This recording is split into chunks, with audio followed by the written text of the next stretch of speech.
দীর্ঘ বাম শাসনের সময় কল্যাণপুর প্রমোদনগর বিধানসভা কেন্দ্রের বিভিন্ন এলাকায় সন্ত্রাসবাদী কার্যকলাপ ছিল নিত্য নৈমিত্তিক ঘটনা। বিশেষ করে আরএস পাড়া ও সংলগ্ন এলাকাগুলো সন্ত্রাসের করাল গ্রাসে আক্রান্ত হয়েছিল। সেই অস্থির সময়ের স্মরণে এবং সন্ত্রাসবাদের বিরুদ্ধে দৃঢ় অবস্থান নিতে বিজেপি কল্যাণপুর প্রমোদনগর জনজাতি মোর্চার উদ্যোগে বৃহস্পতিবার বৈরাগীপাড়া স্কুল মাঠে এক বিশাল জনসমাবেশ অনুষ্ঠিত হয়। অনুষ্ঠানের শুরুতেই শহীদ স্মৃতি সৌধে পুষ্পাঞ্জলি অর্পণ করেন বিজেপি নেতৃত্বরা।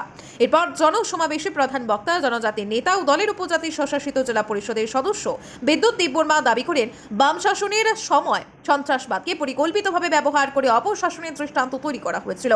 আজকের ত্রিপুরায় এই ধরনের ষড়যন্ত্র হাতে যাতে পুনরায় মাথাচাড়া না দেয় সেজন্য সকলকে সজাগ ও সতর্ক থাকতে হবে। দলের জেলার সভাপতি বিনয় দেববর্মা সমাবেশে বলেন, আজকের এই বিশাল জনসমাগম প্রমাণ করছে যে ত্রিপুরার মানুষ সন্ত্রাসের বিরুদ্ধে প্রতিবাদ জানাতে প্রস্তুত। আমরা আর সেই অন্ধকার যুগে ফিরে যাব না। এছাড়াও বিজেপি জনজাতি মোর্চার নেত্রী ইন্দ্রাণী দেববর্মা বলেন, বাম শাসনের সময় কল্যাণপুর প্রমোদনগর বিধানসভা কেন্দ্রের বিভিন্ন এলাকায় সন্ত্রাসবাদ মাথাচাড়া দিয়েছিল। এখন আমরা চাই শান্তি ও উন্নয়ন। জনগণের ঐক্যই এর বিরুদ্ধে সবচেয়ে বড় হাতিয়ার। সভায় আরও বক্তব্য রাখেন বিজেপি মণ্ডল সভাপতি নিতাই বল, সহসভাপতি পূর্ণেন্দু ভট্টাচার্য, জেলা নেতা সোমেন গোপ, রঞ্জন দেববর্মা প্রমুখ। বক্তারা একযোগে দাবি করেন, রাজ্যের শান্তি শৃঙ্খলা বজায় রাখতে এবং সন্ত্রাসবাদীদের বিরুদ্ধে কঠোর ব্যবস্থা নিতে বিজেপি সরকার বদ্ধপরিকর। জনসমাবেশে মানুষের স্বতঃস্ফূর্ত অংশগ্রহণ প্রমাণ করেছে যে তারা রাজ্যের শান্তি বজায় রাখতে বদ্ধপরিকর এবং সন্ত্রাসের দিন ফিরিয়ে আনতে দেবে না।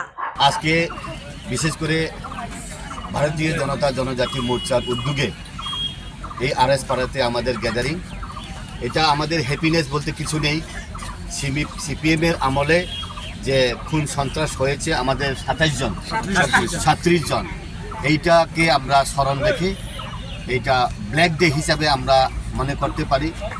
কারণ এইরকম ভারতীয় জনতা পার্টি এই জিনিসগুলা কোনো দিন ভোলে না। যারা শহীদ হয়েছেন তাদের আত্মা, তাদের পরিবার, তাদেরকে আমরা স্মরণ রাখি, তাদেরকে আমরা এক্সাম্পল হিসাবে আমরা ধরে সমস্ত ত্রিপুরা রাজ্যতে এরকম ঘটনা যাতে না হয়।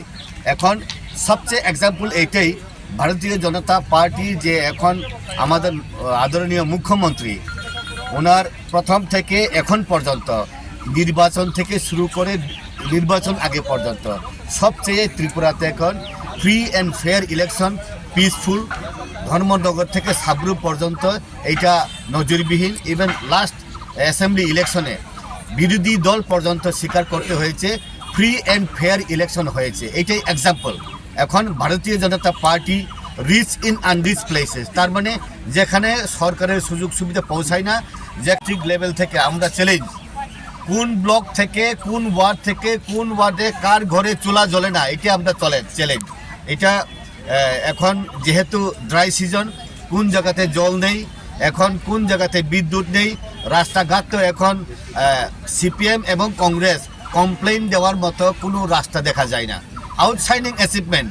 এখন বিশেষ করে আজকে এই শহীদদের দিবসের দিনে আমরা এটাই চিন্তা করি যে কোনো জিনিস পাইতে গেলে আগে সিপিএমের ঘরে ঘরে, দুয়ারে দুয়ারে চেয়ারম্যান, মেম্বার, প্রধান, এমএলএর ঘরে তো ঢুকতেই পারে না, এইরকম ছিল।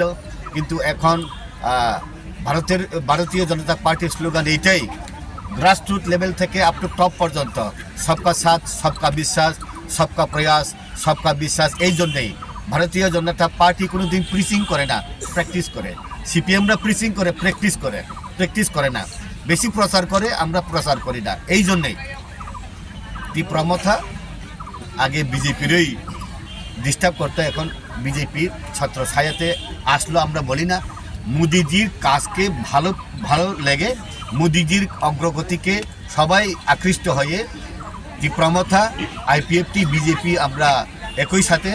তার মানে আমাদের অদূর ভবিষ্যতে সিপিএম আর কংগ্রেস নামক পলিটিক্যাল পার্টি ত্রিপুরাতে আর আসবে না। এইটা আজকেই প্রমাণ। আমাদের এই শহীদ দিবসের দিনে আমরা আর এইরকম শহীদ 37 জন, 38 জনের একজন পর্যন্ত যাতে এরকম রিপিট না হয়, এটা আমরা এক্সাম্পল সেট করব। ধন্যবাদ সবাই।